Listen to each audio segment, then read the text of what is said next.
Merci Madame Bonneton. La parole est à Joël Giraud pour le groupe radical républicain, démocrate et progressiste.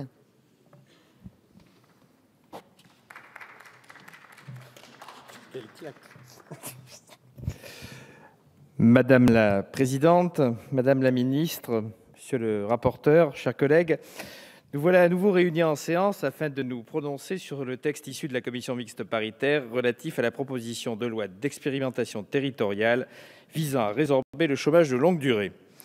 Nous arrivons donc au terme d'un parcours législatif rapide puisque la procédure accélérée ayant été mise en place, c'est après uniquement une seule lecture dans les deux chambres du Parlement que nous étudions ce texte qui a reçu un écho positif tant sur nos bancs qu'au Sénat. Ce texte, parfait prolongement de la loi du 31 juillet 2014 relative à l'économie sociale et solidaire, autorise des entreprises relevant de l'ESS, conventionnées par un fonds national spécifique, à embaucher en contrat à durée indéterminée des demandeurs d'emploi de longue durée, rémunérés au moins au SMIC, pour réaliser des activités pérennes répondant à des besoins sociaux locaux non satisfaits, avec pour objectif de les rendre solvables grâce à une réallocation, totale ou partielle, des dépenses publiques d'indemnisation ou de solidarité dont auraient bénéficié les personnes ainsi recrutées. Cette expérimentation doit être mise en place avec le concours financier de l'État, des collectivités territoriales et des organismes publics volontaires susceptibles de tirer un bénéfice financier de ces recrutements, avec pour objectif que ce bénéfice soit supérieur au coût du dispositif. À ce titre, je pense que cette proposition de loi a le mérite de ne pas voir trop grand et trop vite et de laisser un temps d'expérimentation pour une durée de 5 ans sur uniquement quelques territoires, à savoir dans un nombre limité de collectivités territoriales désireuses de se soumettre à l'expérience. La volonté de permettre à des demandeurs d'emploi d'être recrutés dans le cadre de contrats à durée indéterminée par des entreprises de l'ESS pour exercer des activités complémentaires de celles qu'offre le secteur marchand doit être louée et saluée. En effet, le Parti radical de gauche a toujours été partisan de la mise en place d'une économie sociale et solidaire, et si cette dernière peut participer à l'affaissement des chiffres concernant le chômage, cela nous semble plus qu'utile et bienvenu.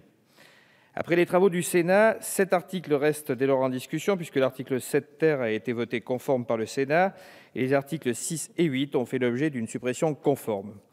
Ainsi, les modifications apportées par la commission mixte paritaire ont introduit à l'article 1er des clarifications sur l'entrée en vigueur du texte, ainsi que des dispositifs permettant de rendre public et de mener débat sur l'évaluation des principales mesures contenues dans le texte. Je salue les nouvelles dispositions contenues dans l'article 2, notamment en ce qui concerne l'élargissement des publics bénéficiaires. En effet, cet article permet dès lors aux entreprises de l'économie sociale et solidaire qui participeront au dispositif de recruter des personnes autres que les bénéficiaires prévus par ce dernier avant le passage du texte au Sénat. En outre, nous ne pouvons que nous satisfaire des dispositions introduites par la CMP concernant le fait que les demandeurs d'emploi pouvant bénéficier du dispositif sont ceux qui sont au chômage depuis plus d'1 an du fait d'un licenciement, mais aussi ceux dont le contrat de travail à durée déterminée ou temporaire a pris fin ou qui sont sortis d'un autre dispositif. En effet, ces mesures nous semblent adéquates par rapport à l'instabilité qui caractérise l'emploi et les événements qui peuvent mener au chômage. Prendre en compte le plus d'individus possible et le plus de cas possible ne peut qu'être louable.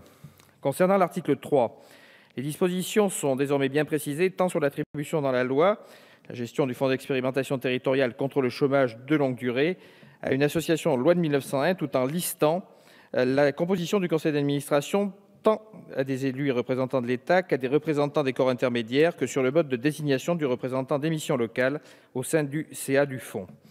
Notre groupe l'avait mentionné lors de la première lecture et nous sommes satisfaits que les dispositions concernant l'article 4 portant sur le conventionnement des entreprises de l'économie sociale et solidaire par le fonds d'expérimentation territoire contre le chômage de longue durée prennent en compte la question de la dégressivité de l'aide en fonction des résultats économiques de l'entreprise, permettant ainsi de faire que cette expérimentation ne soit pas un poids de plus concernant la charge des collectivités territoriales.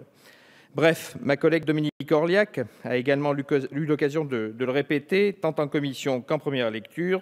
Il serait intéressant que les futures collectivités territoriales ou groupes de collectivités territoriales habilités puissent représenter la plus large diversité de nos territoires. Madame la ministre, vous êtes revenue sur cette question tout à l'heure. Car si le chômage est présent partout, certaines collectivités ne sont pas égales, tant sur les offres que sur les demandes d'emploi offertes à nos concitoyens.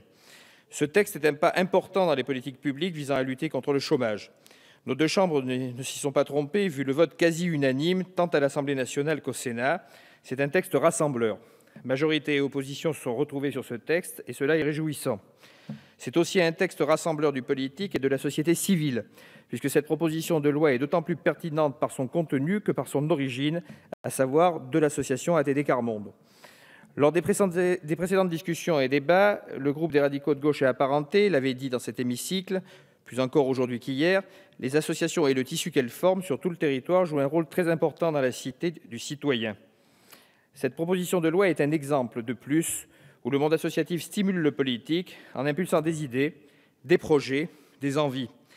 Elle permet dès lors de faire sortir plusieurs de nos concitoyens du chômage de longue durée, elle permet aux collectivités locales et à l'État de faire des économies, et elle mobilise positivement tous ceux qui participent aux dépenses actuelles, mais également les acteurs de l'insertion, de l'emploi, les partenaires sociaux et les acteurs économiques. Pour toutes ces raisons, et devant un œcuménisme fort qui vire à l'interreligieux, le groupe des radicaux de gauche et apparentés, pourtant bien laïque, votera ce texte issu de la CMP. Merci. Merci.